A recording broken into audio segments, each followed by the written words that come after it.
గోవాలో రాజకీయాలు ఒక్కసారిగా వేడెక్కాయి. 2027 ఎన్నికల్లో గెలుపు కోసం రాజకీయ వ్యూహాలు రచిస్తున్నారు కాంగ్రెస్ అధిష్టానం. 2027 ఫిబ్రవరి, మార్చిలో ఎన్నికలు జరిగేటువంటి అవకాశం ఉంది. గోవా అసెంబ్లీలో 40 స్థానాలు ఉన్నాయి. గోవాలో కూటమి ఏర్పాటు చేసేందుకు కాంగ్రెస్ తీవ్ర ప్రయత్నాలు చేస్తోంది. గోవా ఫార్వర్డ్ పార్టీ అధినేత విజయ్ సర్దేశాయ్తో చర్చలు జరిపారు గోవా ప్రదేశ్ కాంగ్రెస్ కమిటీ అధ్యక్షుడు గిరీష్ చోడంకర్. 2022 గోవా అసెంబ్లీ ఎన్నికల్లో కలిసి పోటీ చేశాయి కాంగ్రెస్, జిఎఫ్పి. అలాగే కాంగ్రెస్తో పొత్తుకు ఆప్ కూడా రెడీ అంటోంది. ఆప్ గోవా అధ్యక్షుడు వాల్మీకి నాయక్ కూడా కన్ఫర్మ్ చేశారు. రాష్ట్రంలో అవినీతి బీజేపీ ప్రభుత్వాన్ని ఓడించడమే ప్రధాన లక్ష్యమని కూడా నాయక్ వెల్లడించారు. గోవాలో వరుసగా 3 సార్లు బీజేపీ గెలిచింది. 4వసారి కూడా అధికారంలోకి రావడానికి తీవ్ర ప్రయత్నాలు అయితే భారతీయ జనతా పార్టీ చేస్తోంది. ఈసారి ఏ విధంగానైనా సరే భారతీయ జనతా పార్టీని ఓడించాలనేటువంటి కృత నిశ్చయంతో ఇండి కూటమి పనిచేస్తోందనడానికి ప్రస్తుతం జరుగుతున్నటువంటి రాజకీయ పరిణామాలే ఒక నిదర్శనగా కూడా చెప్పచ్చు. రాజకీయ శక్తులన్నీ కూడా అక్కడ ఏకమవుతున్నాయి భారతీయ జనతా పార్టీని ఓడించడానికి. కానీ హ్యాట్రిక్ విజయాన్ని ఈసారి ఏదో విధంగానైనా సరే బ్రేక్ చేయాలనేటువంటి కృత నిశ్చయంతో ఇటు కాంగ్రెస్ పార్టీ, ఆప్, అలాగే జిఎఫ్పి కూడా కలిసి ముందుకు వెళ్ళబోతున్నట్లుగా కూడా ఈ నేపథ్యంలో తెలుస్తోంది. గతంలో ఉన్నటువంటి పరిస్థితులు వేరు, ప్రస్తుతం ఉన్నటువంటి రాజకీయ పరిస్థితులు వేరు. ఓటర్లలో వచ్చినటువంటి చైతన్యం కావచ్చు, ఆలోచన విధానం కావచ్చు, రాజకీయ పరమైనటువంటి అంశాల్లో వచ్చినటువంటి మార్పులు కూడా ఈసారి గట్టిగా ప్రయత్నిస్తే గోవా నుంచే విజయాన్ని మూటగట్టుకోవాలనేటువంటి ఉద్దేశంతో ఇటు ఆప్ కానీ అటు కాంగ్రెస్ పార్టీ కూడా ముందుకు వెళ్ళబోతున్నట్లుగా కూడా తెలుస్తోంది. రాజకీయ పరిణామాలన్నీ ఒక్కసారిగా మారిపోయాయని చెప్పాలి. గోవాకు సంబంధించి 40 స్థానాలు ఉన్నటువంటి గోవాని ఏ విధంగానైనా సరే చేజిక్కించుకోవాలని కాంగ్రెస్, ఇటు ఆప్ రెండు కూడా ఏకమవ్వడానికి సిద్ధంగా ఉన్నట్లుగా కూడా తెలుస్తోంది. దీనిపై మరిన్ని అప్డేట్స్ మా కరెస్పాండెంట్ కిరణ్ అందిస్తారు. కిరణ్, గోవా రాజకీయాలు ఒక్కసారిగా కూడా వేడెక్కినటువంటి పరిస్థితి. హ్యాట్రిక్ విజయాన్ని ఈసారి బ్రేక్ చేసి కాంగ్రెస్ పార్టీ కూటమి అక్కడ అధికారంలోకి రావడానికి వేగంగా పావులు కలుపుతున్నటువంటి పరిస్థితి. ఏంటి పరిణామాలు, ఎలా చూడాలంటారు? మరి 2027లో గోవా అసెంబ్లీ ఎన్నికలు జరగనున్నాయి. ఫిబ్రవరి లేదా మార్చిలో ఎన్నికల నోటిఫికేషన్ వచ్చే అవకాశం ఉంది. ఇప్పటికే వరుసగా బీజేపీ 3 సార్లు అధికారంలోకి వచ్చింది. 4వసారి అధికారంలోకి రావడానికి బీజేపీ విశ్వ ప్రయత్నాలు చేస్తుంది. ఇప్పటికే గోవా అసెంబ్లీలో 40 మంది శాసనసభ్యులు ఉంటారు. అతి చిన్న రాష్ట్రం గోవా. అయితే 2027 ఎన్నికల్లో 2027లో 5 రాష్ట్రాల ఎన్నికలు జరగనున్నాయి. అందులో ప్రధానంగా యూపీతో పాటు పంజాబ్, గోవా లాంటి రాష్ట్రాల్లో ఎన్నికలు జరుగుతున్నాయి. ఈ నేపథ్యంలో భాగంగా ఒకవైపు బీజేపీ మరోసారి అధికారంలోకి రావడానికి వ్యూహాలు సిద్ధం చేస్తుంది. మరోపక్క ప్రతిపక్ష కాంగ్రెస్ పార్టీ గోవాలో గతంలో కాంగ్రెస్ ప్రతిపక్షంలోనే దాదాపు 8 మంది అసెంబ్లీ సభ్యులు కాంగ్రెస్ వీడి బీజేపీలో చేరడం జరిగింది. అయితే ఇక్కడ ప్రధానంగా 2027 అసెంబ్లీ ఎన్నికల కోసం గోవాలో ఉన్న ప్రాంతీయ పార్టీలు, చిన్న పార్టీలతో కూడా పొత్తుపై కాంగ్రెస్ పార్టీ చర్చలు జరుపుతుంది. జీపీఎఫ్ ఏదైతే గోవా ఫార్వర్డ్ బ్లాక్ తో గత ఎన్నికల్లో కలిసి పోటీ చేసింది. గోవా ఫార్వర్డ్ బ్లాక్ నుంచి 2 అసెంబ్లీ శాసనసభ్యులు గెలవడం కూడా జరిగింది. ఇక్కడ ప్రధానంగా 2027 అసెంబ్లీ ఎన్నికల కోసం గోవా పిసిసి అధ్యక్షుడు, మరోపక్క జీపీఎఫ్ అధ్యక్షుడు ఇద్దరి మధ్య చర్చలు జరిగాయి. గోవా కాంగ్రెస్ అధ్యక్షుడిగా ఉన్న గిరీష్ చోడంకర్ మరియు గోవా ఫార్వర్డ్ బ్లాక్ పార్టీ అధినేత విజయ్ సర్దేశాయ్తో చర్చలు జరిపారు. పార్టీల మధ్య సీట్లు, కూటమి ఏర్పాట్లపై వరుసగా చర్చలు నడుస్తున్నాయి. అతి చిన్న రాష్ట్రము, 40 మంది అసెంబ్లీ సభ్యులు ఉన్న రాష్ట్రం గోవా. అయితే గోవాలో కూటమి కట్టడానికి కాంగ్రెస్ పార్టీ విశ్వ ప్రయత్నాలు చేస్తుంది.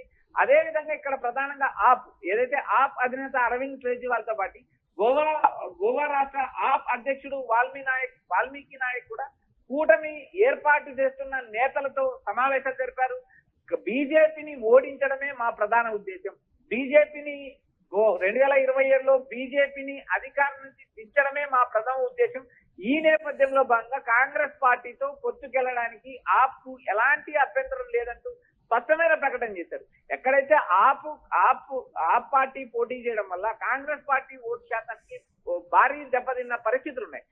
అటు గుజరాత్ ఎన్నికల నుంచి మొదలు పెడితే అటు గుజరాత్ లో కాంగ్రెస్ పార్టీ తీవ్రంగా దెబ్బతినడానికి ఆప్ కారణమైంది. హర్యానాలో గెలవాల్సిన కాంగ్రెస్ పార్టీ కేవలం ఆప్ 1.75 ఓట్ల చీలికతో దాదాపు అటు హర్యానాలో ప్రతిపక్షానికి పరిమితమైంది కాంగ్రెస్ పార్టీ. దేశవ్యాప్తంగా ఆయా రాష్ట్రాల్లో ఆప్ పోటీ చేయడం వల్ల ఆప్ చీల్చే ఓట్లు కాంగ్రెస్ పార్టీకి భారీ నష్టాన్ని చేకూరుతున్నాయి. ఇలాంటి నేపథ్యంలో కాంగ్రెస్ పార్టీ కూడా ఆప్ తో పొత్తు పెట్టడానికి సిద్ధమైందా అనే ఒక రకమైన చర్చలు నడుస్తున్నాయి. ప్రస్తుతం మనకు అందుకుతున్న సమాచారం ప్రకారం ఆప్ ఒక అడుగు ముందుకేసిందని చెప్పొచ్చు, కాంగ్రెస్ పార్టీతో పొత్తుకు సిద్ధమైందని స్పష్టంగా చెప్పొచ్చు. అయితే ఇక్కడ ఆప్ కాంగ్రెస్ పార్టీతో ఇప్పటి వరకు ఎలాంటి చర్చలు నడిపేది, కేవలం గోవా ఫార్వర్డ్ బ్లాక్ పార్టీతో పిసిసి అధ్యక్షుడు గిరీష్ చోడంకర్ భేటీ అయ్యారు, సీట్లపై చర్చలు జరుపుతున్నారు, ప్రాథమిక చర్చలు నడుస్తున్నాయి. రాబోయే రోజుల్లో మరిన్ని పార్టీలను కూడా కూటమిలకు తీసుకురావడానికి కాంగ్రెస్ వ్యూహాత్మక ఎత్తుగడలు రచిస్తుందని చెప్పొచ్చు మురళి. ఎస్, అంటే కాంగ్రెస్ పార్టీకి సంబంధించి ఇతర పార్టీల్ని కూడా ఏకం చేయడం కావచ్చు, అందరూ ఒక తాటి మీదకి రావడం కావచ్చు, దేశవ్యాప్తంగా భారతీయ జనతా పార్టీ విషయంలో వ్యక్తమవుతున్నటువంటి వ్యతిరేకత, పర్టికులర్గా యువతలో వచ్చినటువంటి అవేర్నెస్ కానీ, లేకపోతే ఇటీవల ఉద్యమ రూపం దాల్చినటువంటి కొన్ని అంశాలు కానీ ఈసారి ఎన్నికల్లో మనకు దోహదపడతాయనేటువంటి ఒక కొత్త కోణంలో ఈ పార్టీలన్నీ కలిసి కూడా భారతీయ జనతా పార్టీని ఓడించాలనేటువంటి కృత నిశ్చయంతో ఉత్సాహంగా ముందుకు వెళ్తున్నటువంటి పరిస్థితి. ఈ కోణాన్ని ఎలా చూడొచ్చు అంటారు కిరణ్? మురళి, ఇక్కడ ప్రధానంగా కాంగ్రెస్ పార్టీ అటు అధికారంలో ఉన్న బీజేపీని ఆయా రాష్ట్రాల్లో ఓడించడానికి వ్యూహాత్మకంగా ఎత్తుగడలు పాటిస్తుంది. ఇప్పటికే కాంగ్రెస్ పార్టీ 4 రాష్ట్రాల్లో సొంతంగా అధికారం ఉంది, కేవలం దక్షిణ భారతదేశంలో 3 రాష్ట్రాల్లో సొంతంగా అధికారం ఉంది. ఇటు తమిళనాడులో కాంగ్రెస్ పార్టీ విజయ్తో పొత్తుకెళ్ళింది, అక్కడ కూటమి ప్రభుత్వాన్ని ఏర్పాటు చేసింది. మరోపక్క కేరళ, తెలంగాణ, కర్ణాటకలో సొంతంగా అధికారంలో ఉంది. అటు హిమాచల్ ప్రదేశ్ లో కూడా కాంగ్రెస్ పార్టీ అధికారంలో ఉంది.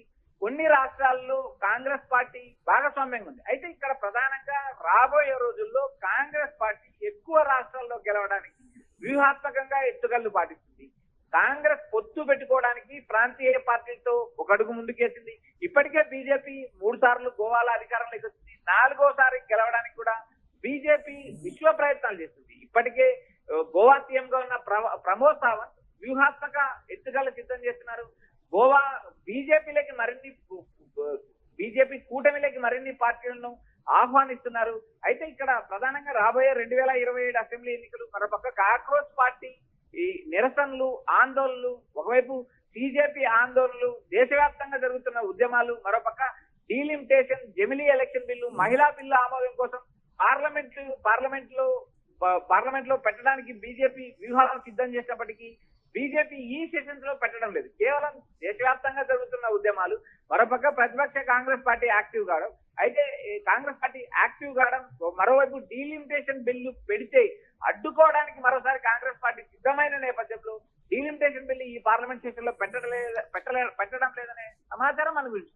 ఇక్కడ గోవా అసెంబ్లీ ఎన్నికలే కాకుండా రాబోయే 5 రాష్ట్రాల ఎన్నికల్లో, అటు ఉత్తరప్రదేశ్ కావచ్చు, పంజాబ్ కావచ్చు, ఇటు గోవా కావచ్చు, ఉత్తరాఖండ్ కావచ్చు, మణిపూర్ కావచ్చు, ఈ 5 రాష్ట్రాల్లో జరగబోయే ఎన్నికల్లో స్థానికంగా ఉన్న ప్రాంతీయ పార్టీలతో కాంగ్రెస్ పార్టీ పొత్తు పెట్టుకోవడానికి ఒక అడుగు ముందుకేసిందని స్పష్టంగా చెప్పొచ్చు.